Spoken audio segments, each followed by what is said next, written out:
Bro, lu pada tahu nggak sih kabar yang lagi bikin geger dunia voli Indonesia? Gue yakin lu pasti udah denger nama Megawati Hangestri atau yang biasa dipanggil Megatron kan? Nah, sekarang gue mau cerita sesuatu yang bener-bener bikin gue speechless. Lu tahu nggak? Presiden Fenerbahce baru aja ngumumin secara resmi kalau Megawati bakal jadi pemain baru mereka musim depan. Gila kan, bro? Ini bukan lagi rumor atau desas-desus, tapi pengumuman resmi dari Alikot sendiri.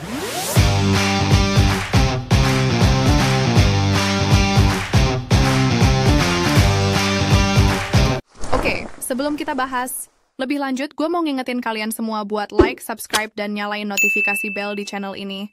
Kenapa? Karena lo bakal ketinggalan berita-berita panas kayak gini kalau nggak subscribe.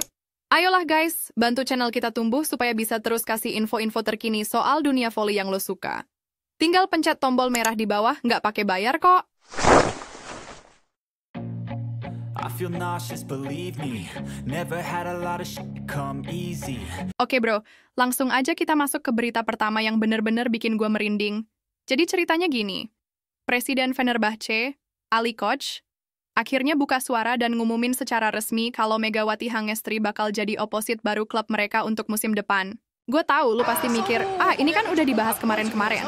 Tapi bro, ini bukan lagi spekulasi atau rumor yang beredar di media sosial. Ini udah konfirmasi langsung dari big boss-nya Fenerbahce. Bayangin aja, Fenerbahce itu salah satu tim raksasa di Liga Turki yang kompetisinya gila-gilaan. Mereka udah punya sejarah panjang dan prestasi yang nggak main-main. Dan sekarang, mereka milih Megawati sebagai bagian dari rencana besar mereka. Gue jujur aja, pas pertama kali baca berita, ini gue langsung goosebumps. Soalnya ini artinya Megatron udah diakuin kemampuannya sama klub sekelas Fenerbahce. Yang bikin gue makin kagum, ternyata keputusan ini udah lama direncanain sama pihak Fenerbahce. Mereka nggak asal pilih pemain, tapi bener-bener nganalisis performa Megawati waktu dia main di Red Sparks Korea dan juga pas Pro Liga 2025 kemarin. Dan hasil analisis mereka, Megawati layak jadi bagian dari tim mereka. Parah nggak sih, bro? Nah, yang bikin cerita ini makin menarik, ternyata Megawati emang udah lama banget ngedambain main di Liga Turki. Lo inget nggak waktu dia bilang, aku enggak apa-apa kok mulai dari bawah. Waktu itu dia bilang mau mulai dari divisi bawah Liga Turki pun dia siap. Tapi lihat nih, takdir berkata lain. Dia malah langsung tembus ke tim papan atas kayak Fenerbahce. Gue suka banget sama mindset Megawati yang humble banget. Dia tuh nggak sombong dan siap kerja keras dari nol. Tapi Allah punya rencana yang lebih indah, bro. Sekarang dia nggak perlu mulai dari bawah, tapi langsung main di level tertinggi Liga Turki. Ini bukti kalau kerja keras dan dedikasi dia selama ini nggak sia-sia. Yang paling gue salut, Megawati bakal jadi pevoli Indonesia pertama yang tampil di Liga Turki. Ini bukan cuma pencapaian personal, tapi juga kebanggaan buat Indonesia. Dia bakal ngikutin jejak bintang Asia Tenggara lainnya kayak Adcara Pornkongyot dari Thailand dan Trantitantui dari Vietnam yang udah lebih dulu main di Liga Eropa. Sekarang giliran Indonesia punya wakil di sana. Bro, yang bikin gue makin yakin kalau ini bukan keputusan sembarangan, Alikot sebagai Presiden Fenerbahce secara eksplisit nyebut Megawati sebagai bagian penting dari rencana besar mereka musim depan. Lu tahu nggak sih, Alikot itu orangnya perfeksionis banget dalam membangun tim. Dia nggak akan pilih pemain kecuali dia yakin banget sama kualitas pemain tersebut. Menurut Alikot, performa cemerlang Megawati waktu di Korea sama Pro Liga udah jadi bukti kalau dia siap bermain di panggung Eropa. Dan yang paling gokil, Megawati bahkan disandingkan sama Kim Yeon-kong. Lu tahu sendiri kan betapa legendanya Kim Yeon-kong di dunia volley?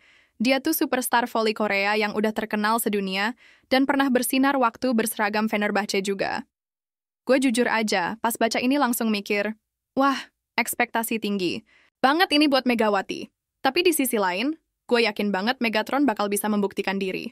Dia udah ngebuktiin kemampuannya di berbagai kompetisi, dan sekarang saatnya dia tunjukin kalau pemain Indonesia juga bisa bersaing di level dunia. Nah, ini nih yang bikin cerita Megawati makin dramatis. Ternyata sebelumnya dia sempat berjanji bakal balik ke Red Sparks dan bahkan minta nomor 8 disimpan buat dia. Gue yakin fans Red Sparks udah seneng banget dong waktu denger janji ini. Tapi plot twistnya, Megawati malah ngambil langkah besar ke Liga Turki. Jujur aja bro, awalnya gue sempet bingung sama keputusan ini. Maksudnya, udah janji ke Red Sparks tapi kok malah pindah ke Fenerbahce? Tapi setelah gue pikir-pikir lagi, ini keputusan yang brilian. Kenapa? Karena kesempatan main di Liga Turki itu nggak datang setiap hari. Ini kesempatan emas yang mungkin nggak bakal datang lagi. Megawati pasti udah mikir matang-matang sebelum ngambil keputusan ini. Dia tahu kalau pilihan ini bakal bikin beberapa pihak kecewa, tapi dia juga tahu kalau ini demi masa depan karirnya. Dan gue rasa keputusan ini tepat banget. Dia milih berjuang dari awal di liga yang lebih berat, persis kayak idolanya Kim Yeon-kong dulu. Plot twist lainnya yang bikin gue makin kagum sama Megawati adalah soal ajakan dari Giovanna Milana, atau yang biasa dipanggil Gia, bestinya waktu di Red Sparks. Ternyata Gia sempat ngajak Megawati buat main bareng di Liga Amerika. Bayangin aja bro, main bareng bestie di negara yang sama pasti seru banget kan? Tapi Megawati punya visi yang berbeda. Dia milih menolak godaan Amerika dan memilih Eropa sebagai medan tempur barunya. Keputusan ini menurut gue sangat strategis. Kenapa? Karena Liga Turki adalah salah satu liga voli terkuat di dunia. Kalau dia bisa sukses di sini, otomatis kredibilitasnya bakal naik drastis. Gue bisa bayangin gimana susahnya ngambil keputusan ini. Di satu sisi, main bareng bestie di Amerika pasti menyenangkan. Tapi di sisi lain, Liga Turki menawarkan tantangan yang lebih besar dan prestis yang lebih tinggi. Dan Megawati milih tantangan. Ini menunjukkan mental juara yang dia punya. Dia nggak cari zona nyaman, tapi cari tempat di mana dia bisa berkembang maksimal. Yang paling gue salut dari cerita Megawati ini adalah perjalanannya yang benar-benar inspiring.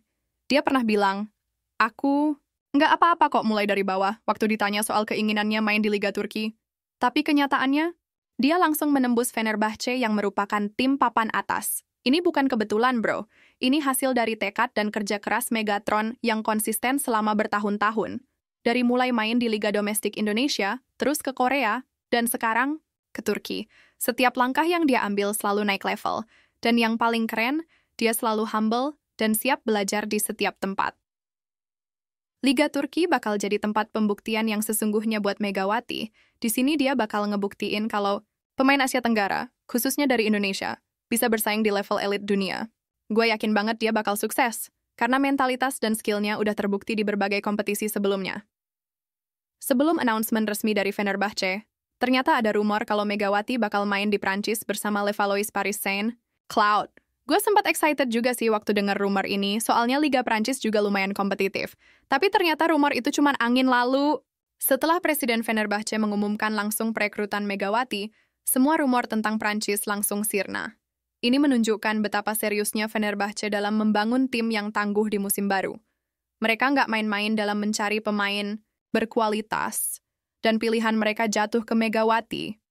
Yang menarik, langkah Fenerbahce ini juga menunjukkan kalau mereka udah ngelihat potensi besar dari pasar pemain Asia Tenggara.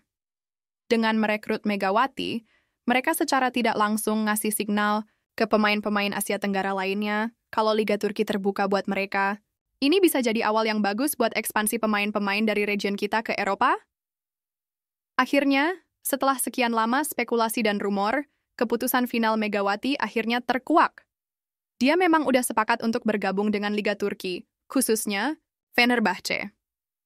Keputusan ini memang mengejutkan banyak pihak, termasuk gue. Soalnya prosesnya tuh cukup tertutup dan gak banyak bocoran yang keluar. Yang bikin gue makin respect sama Megawati adalah cara dia handle whole proses ini. Dia gak banyak bacot di media sosial, gak bikin drama, tapi fokus sama persiapan dan negosiasi. Dan hasilnya, dia dapat kontrak dengan salah satu klub terbaik di Eropa. Ini profesionalisme tingkat tinggi, bro. Sekarang semua mata tertuju ke Megawati. Ekspektasi tinggi banget buat dia di Fenerbahce. Tapi gue yakin dia siap dengan tantangan ini. Perjalanan dari Liga Domestik Indonesia ke Korea dan sekarang ke Turki menunjukkan kalau dia selalu siap dengan step up yang besar. Dan gue nggak sabar mau lihat gimana performanya nanti di Liga Turki. Bro, gue harus bilang ini adalah salah satu momen paling bersejarah dalam dunia voli Indonesia. Megawati Hangestri bukan cuma pindah klub biasa, tapi dia benar-benar buat sejarah dengan jadi pevoli Indonesia pertama yang main di Liga Turki. Dari Red Sparks di Korea, sekarang ke Fenerbahce di Turki. Perjalanan yang benar-benar luar biasa. Gue yakin banget Megatron bakal sukses di sana. Dia udah ngebuktiin kemampuannya di berbagai level, dan sekarang saatnya dia tunjukin kalau Indonesia punya pemain voli yang bisa bersaing di panggung dunia.